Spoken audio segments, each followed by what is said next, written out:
Bonjour et bienvenue sur ma chaîne, je suis très content de vous retrouver pour vous parler d'un nouveau sujet.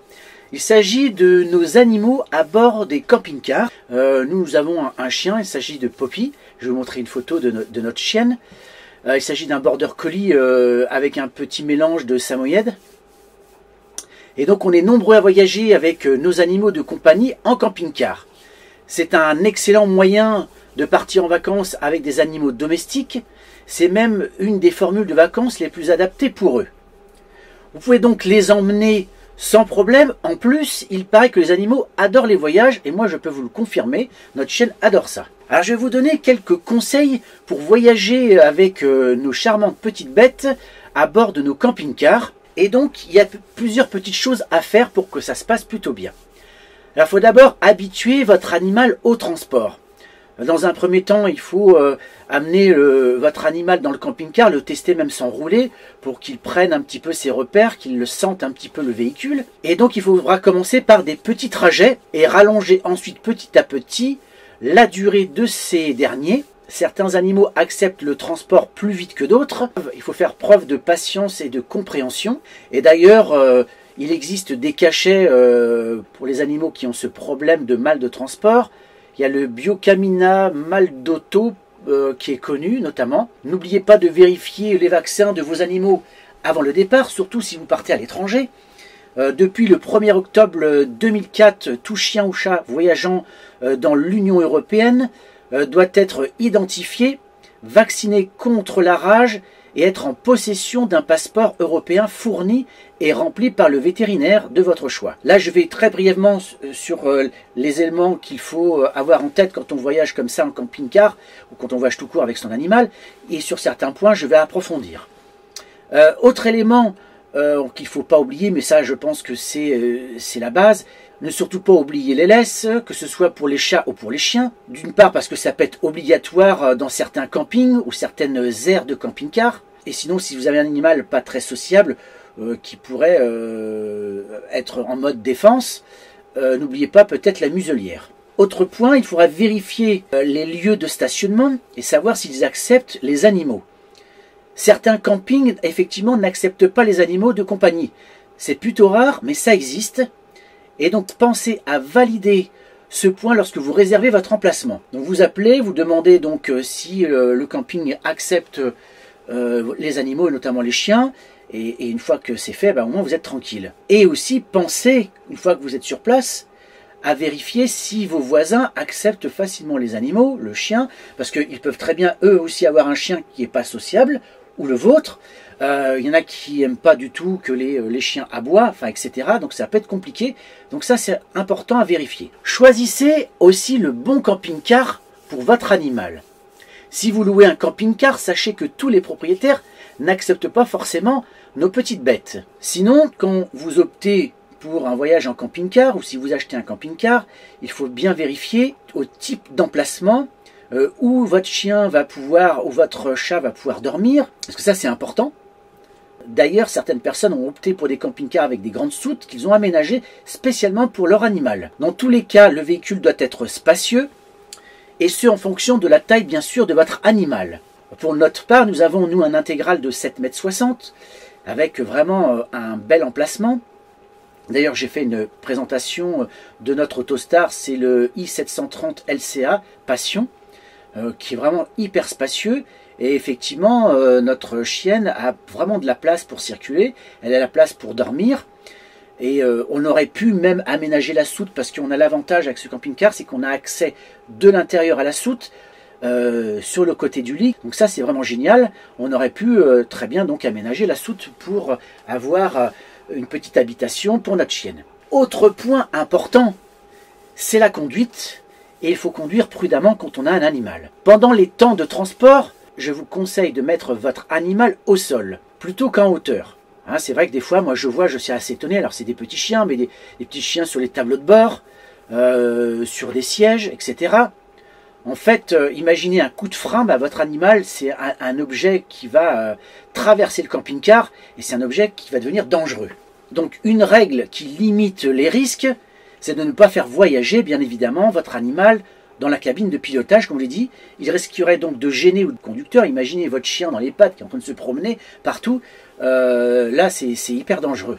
Donc, il existe des laisses spécifiques pour les attacher à des points d'ancrage, que ce soit au niveau des ceintures de sécurité, ou alors une poignée que vous pourriez avoir dans le camping-car.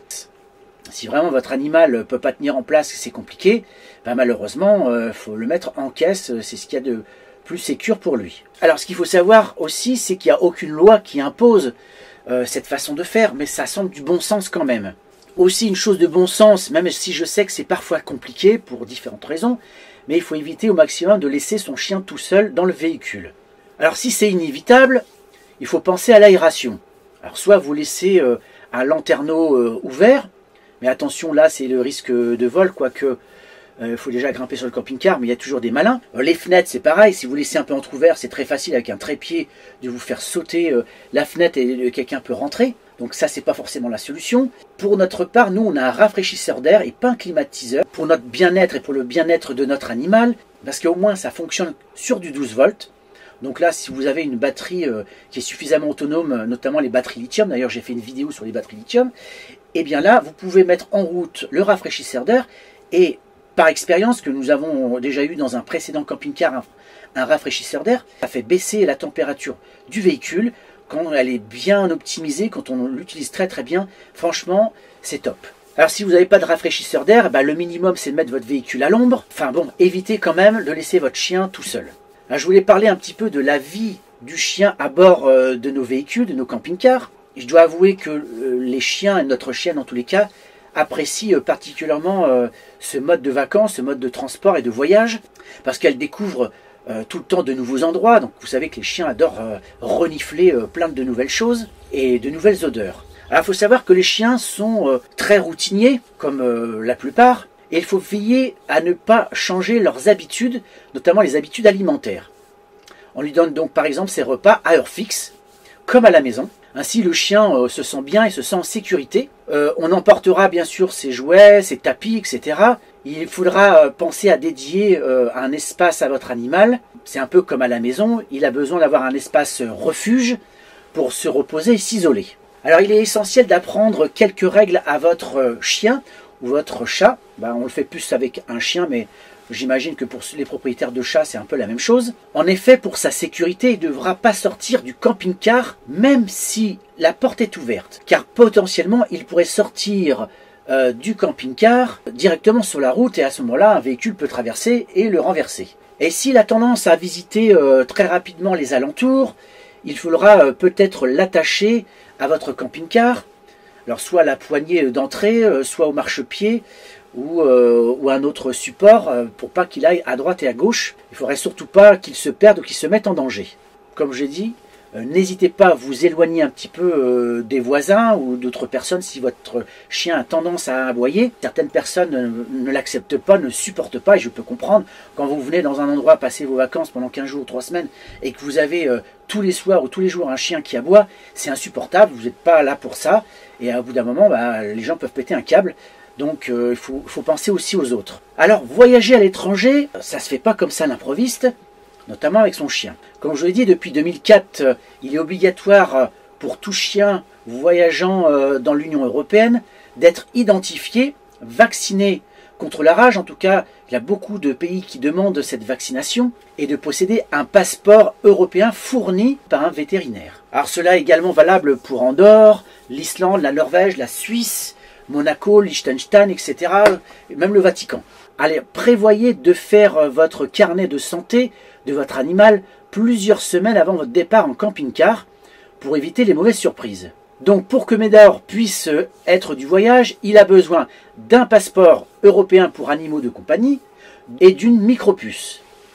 Alors selon la destination, des dispositions supplémentaires peuvent être exigées, d'où l'importance de toujours consulter les formalités d'entrée du pays correspondant. En effet, si les conditions précédemment citées permettent de se déplacer relativement librement en Europe, il peut exister certaines restrictions. Par exemple, si le but est de rejoindre la Grèce par la route, le voyage via le Monténégro ou la Serbie nécessitera quelques préparatifs. Ces deux pays n'étant pas dans l'Union européenne, des dispositions supplémentaires s'appliquent pour leur retour dans un pays européen. Un certificat spécial de bonne santé doit généralement être présenté. Essayez de vous renseigner auprès des vétérinaires, eux sont en général assez informés et pourront vous expliquer la démarche. Alors comme je l'ai dit aussi, concernant la laisse et les muselières, elles doivent impérativement être du voyage, car l'obligation de tenir le chien en laisse est en vigueur dans beaucoup de pays. Et même certains pays imposent le port d'une muselière. En Autriche par exemple, le port d'une muselière est obligatoire dans tous les transports en commun. Donc petit conseil, si vous êtes amené à visiter ce genre de pays et d'utiliser les transports en commun, bien en amont, faites des tests de muselière avec votre chien, il faut qu'il puisse le supporter avec le temps. Pour prendre soin de la santé de votre animal, vous allez veiller aux aspects suivants au cours du voyage. Vous allez penser à équiper votre chien d'un collier anti-tique et anti-puce, et vous allez penser aussi à le vermifuger régulièrement grâce aux comprimés obtenus auprès de votre vétérinaire. Quand on voyage comme ça, on va se promener en forêt, etc. L'animal va un peu renifler, va se mettre un peu partout, et il faudra examiner régulièrement votre animal afin de détecter d'éventuelles irritations anormales, des infestations de parasites, et vous observerez également son comportement, car le chien présente sur la durée des signes de stress, de fatigue ou tout autre comportement anormal. Et donc il faudra faire attention aussi à sa température. Si vous voyez votre chien amorphe avec de la température, ça peut être signe d'une piqûre de tique par exemple, et votre chien peut y passer en quelques heures. Donc ça, il faut faire attention. Un autre élément qu'il faut préparer, c'est la trousse de secours. Je vais vous donner une petite liste non exhaustive de ce que vous pouvez emmener avec vous. Cette trousse est à compléter avec votre vétérinaire selon la santé de votre animal. Mais en tout cas, tous ces éléments vous permettent d'agir rapidement avant d'emmener votre animal chez les vétérinaires si besoin. Alors bien sûr, pensez au numéro de téléphone de votre vétérinaire, parce que ça peut être bien de pouvoir le contacter. Des compresses stériles, un rouleau de bandage, des petits ciseaux, une bande de fixation, un rouleau de sparadrap, des dosettes de bétadine pour désinfecter les plaies, des dosettes de sérum physiologique pour nettoyer les yeux, parce que des fois on voit nos animaux ont des fois les yeux encrassés ou ils commencent à avoir des fois les yeux purulents. Aussi des pipettes doseuses pour rincer une plaie, hydrater son chien ou donner des médicaments, une pince à épiler, une paire de gants stériles, mais sous ça on en a souvent. Une pince à tique, ça c'est un basique. Une muselière notamment pour éviter les morsures si c'est le cas pendant les soins vermifuges. Un antiparasitaire, pipette, collier ou cachet. Une poche de froid instantanée. Alors ça c'est un plus, c'est des chaussettes pour chiens pour protéger les coussinets blessés. Un thermomètre, une couverture de survie. Pour les adeptes de l'homéopathie, des granules d'homéopathie. Alors il y en a plusieurs types. En cas de piqûre, il y a l'apis Mellifica 5CH, il y a l'Arnica montana 9CH pour les traumatismes et inflammations, le Nus vomica troubles digestifs, le Gelsemium qui est un antidouleur et un antistress, et l'Arsenicum album qui est contre l'intoxication alimentaire. Lorsque l'on voyage avec son chien, il existe aussi une application qui est indispensable, que vous pouvez mettre sur votre téléphone, c'est SOS Pet. Elle est gratuite, elle est disponible sur iOS et Android, et cette application permet de trouver rapidement un vétérinaire proche de chez vous, et d'avoir avec vous une fiche complète de votre animal pour ne rien oublier, de contacter un centre anti-poison aussi, et bien d'autres choses encore. Donc c'est une application qui est très intéressante. Alors de manière globale, il y a un certain nombre de choses que vous devez emmener avec votre animal, en plus de la trousse de secours. Alors comme je vous l'ai dit, le passeport pour l'animal de compagnie, le certificat de bonne santé si disponible, la pharmacie de voyage dont je vous ai parlé, l'attestation d'assurance si vous en avez, un matelas confortable, gamelle pour l'eau et la nourriture, des jouets, les laisses, la muselière, un collier de coordonnées du propriétaire. Alors attention, je tiens à souligner un point, ne mettez pas que votre adresse. Mettez aussi votre nom, prénom, adresse, et d'un côté ou de l'autre, mettez votre véhicule et l'immatriculation. Parce que si vous êtes à l'étranger, eh ben, on essayera de retrouver votre véhicule. Serviette éponge pour le séchage, les sacs à excréments, la brosse pour chien, alors la nourriture, que ce soit os, croquettes et toute autre récompense, des piquets qui s'enroulent. Quand vous êtes par exemple dans un camping, c'est bien d'avoir ce type de piquet. Alors en facultatif, mais je trouve que c'est intéressant quand on part notamment dans les pays chauds, c'est les tapis rafraîchissants. Alors ça c'est très bien parce que quand vous le touchez comme ça, vous n'avez pas l'impression que ça refroidit, mais une fois que votre animal est dessus, eh ben, il y a une fraîcheur qui se déclenche et l'animal se sent beaucoup mieux sur ce type de tapis. Alors certains vont aller un peu plus loin, qui vont acheter des colliers lumineux pour pouvoir les repérer la nuit. La longe qui peut être aussi très utile. Le gilet de sauvetage si vous partez faire du bateau, pourquoi pas. Enfin voilà, c'est une liste voilà, grossière que je vous ai proposée. Vous pourrez peut-être rajouter d'autres choses et vous pourrez d'ailleurs me faire des commentaires pour savoir ce que j'ai oublié. Alors quand vous partez en vacances, vous allez vous dire bah, où vais-je aller? Une fois que toutes les valises sont faites, les formalités effectuées, c'est parti. Et force est de constater que les chiens principalement ne sont pas acceptés partout. Malheureusement, l'accès lui est même interdit dans certains endroits, les campings, les restaurants, les musées, les plages. C'est vraiment trop bête, mais c'est comme ça. Heureusement, les pays essayent quand même, dans la plupart du temps, de proposer des solutions. Et notamment, les pays touristiques aménagent toujours des endroits pour les animaux. Je me rappelle, ça a été en Croatie, mais aussi en Allemagne. Il y avait des endroits vraiment prévus pour les animaux, donc ça, c'était vraiment bien. Donc faites attention à tous ces éléments-là, notamment aussi les parcs d'attractions, s'ils acceptent les animaux. Alors par exemple, si vous souhaitez aller à la plage avec votre animal, bah, il suffit d'aller sur Google et de chercher plage acceptant des chiens, plage pour chiens. L'époque aussi à laquelle vous partez en voyage est aussi déterminante, car en haute saison, eh bien c'est des fois un peu plus compliqué et peut y avoir davantage de restrictions. Alors pour moins stresser votre animal, il faut essayer d'aller dans des endroits, si possible, où il n'y a pas trop de foule, il n'y a pas trop de touristes. Alors c'est pas toujours possible. Alors aussi, il y en a qui disent pour voyager, notamment ceux qui vont à l'année et qui peuvent travailler dans leur camping-car, c'est par exemple l'été aller plus dans le nord et l'hiver plus dans le sud. Ça permet que ce soit au propriétaire ou au petit compagnon, le chat ou le chien, de pouvoir vivre plus sereinement et dans un confort plus agréable pour lui. Alors toujours concernant nos chers animaux, il y a quelques points que je voulais aborder et que j'ai pu voir sur les réseaux sociaux. Ça concerne d'abord l'eau. Certains se posent la question toujours comment on fait avec l'eau à bord de nos véhicules. Moi je vous conseille d'acheter des bouteilles d'eau parce que vous savez très bien que nos chiens par exemple adorent manger et boire n'importe quoi quand on va dans la nature et dans les endroits que l'on ne connaît pas du tout, et c'est un risque que votre animal tombe malade et que vous deviez trouver en catastrophe un vétérinaire.